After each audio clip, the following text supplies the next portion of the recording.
anak-anak semua, Assalamualaikum warahmatullahi wabarakatuh. Bagaimana kabarnya? Semoga semuanya sehat selalu ya. Nah, ketemu lagi dengan Ibu Dila. Coba sebelum belajarnya dimulai, Ibu mau tanya dulu nih.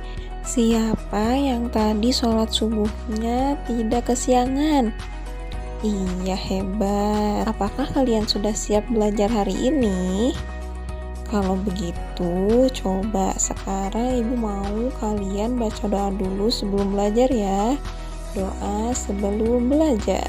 Oke, nah di pembelajaran kita kali ini kita akan belajar IPS tentang keragaman suku bangsa di Indonesia.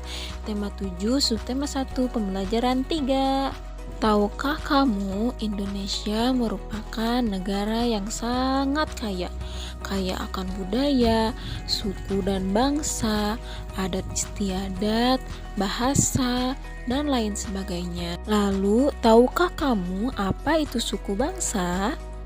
Suku bangsa adalah suatu golongan yang mengidentifikasi dirinya dengan sesamanya berdasarkan dengan garis keturunannya yang dianggap sama, yang merujuk pada ciri khas tersendiri seperti budaya, bahasa, agama, serta perilaku.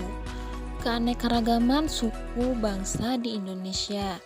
Dari Sabang sampai Merauke, suku bangsa di Indonesia berjumlah 1.300 suku bangsa yang jumlah atau besaran populasinya sangat bervariasi. Suku bangsa di Indonesia tersebar di Provinsi Sumatera, Jawa, Bali, NTB, NTT, Maluku, Sulawesi, dan Kalimantan. Kelompok suku bangsa terbesar di Indonesia terdapat di Pulau Jawa. Aneka ragam suku bangsa di Indonesia terdiri dari di Provinsi Sumatera ada suku Aceh, suku Batak, suku Minang, suku Melayu, dan suku Rejang.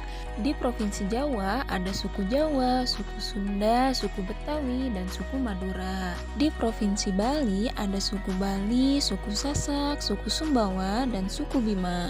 Di Provinsi NTB ada suku Bayan, suku Dompu, suku Bima, suku Sasak, dan suku Sumbawa. Lalu di Provinsi NTT ada suku Ende, suku Tetun, suku Rote, dan suku Manggarai. Kemudian di Provinsi Papua ada suku Huli, suku Asmat, suku Amone, dan suku Muyu.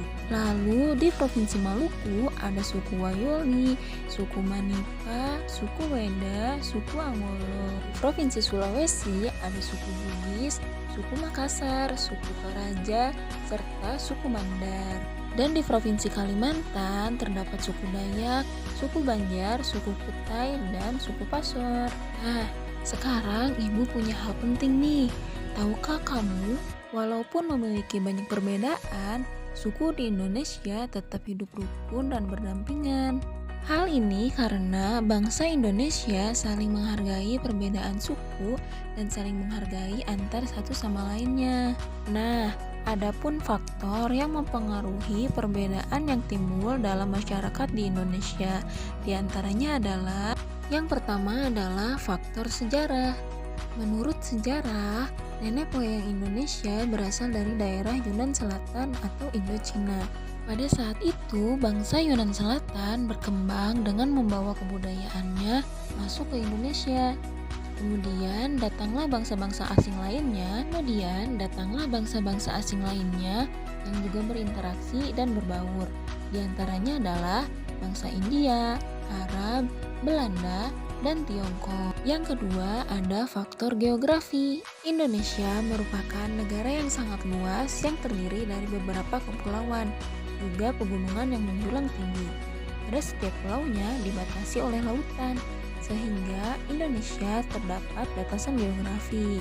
Masing-masing pulau berkembang sesuai dengan alam yang terdapat di sekitarnya. Batasan inilah yang menjadikan beraneka ragamnya suku di setiap pulau. Nah, yang ketiga ada faktor iklim.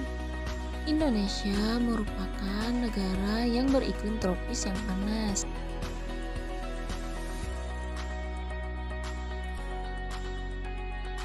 Daerah iklim panas yang banyak sinar matahari dan curah hujan yang tinggi akan menjadikan daerah yang subur, sehingga di daerah ini petani adalah salah satu mata pencaharian pada umumnya. Lalu, daerah iklim panas namun sedikit turun hujan menyebabkan daerah tersebut kurang subur sehingga banyak ditumbuhi semak belukar. Sehingga mata pencaharian daerah seperti ini adalah sebagai peternak seperti di Nusa Tenggara, Flores, dan sekitarnya. Kemudian, daerah iklim panas di pinggiran pantai menyebabkan pola hidup masyarakat yang mengolah tanah dan mengembangkan budaya menangkap ikan. Sehingga pada umumnya masyarakat pada daerah ini bermata pencaharian sebagai nelayan. Dan yang terakhir adalah faktor letak. Indonesia terletak pada wilayah yang strategis, yaitu terletak di antara dua benua, benua Asia dan benua Australia, dan dua samudra, Samudra Pasifik dan Samudra Hindia. Hal ini menunjukkan bahwa Indonesia akan dengan mudah mengadakan kontak budaya dengan bangsa asing melalui jalur pelayaran dunia. Untuk tugas kali ini, coba kamu pilih 5 suku bangsa yang ada di Indonesia. Kemudian tulislah ciri khas dari setiap sukunya. Contohnya, nama suku, bahasa, agama, tarian khas, alat musik, pakaian adat, rumah adat, senjata, dan lain sebagainya. Sekian pembelajaran kita kali ini. Semoga kalian paham ya sama pembelajaran hari ini. Jika ada yang belum dimengerti, boleh langsung tanyakan saja kepada ibu guru ya. Terima kasih. Wassalamualaikum warahmatullahi wabarakatuh.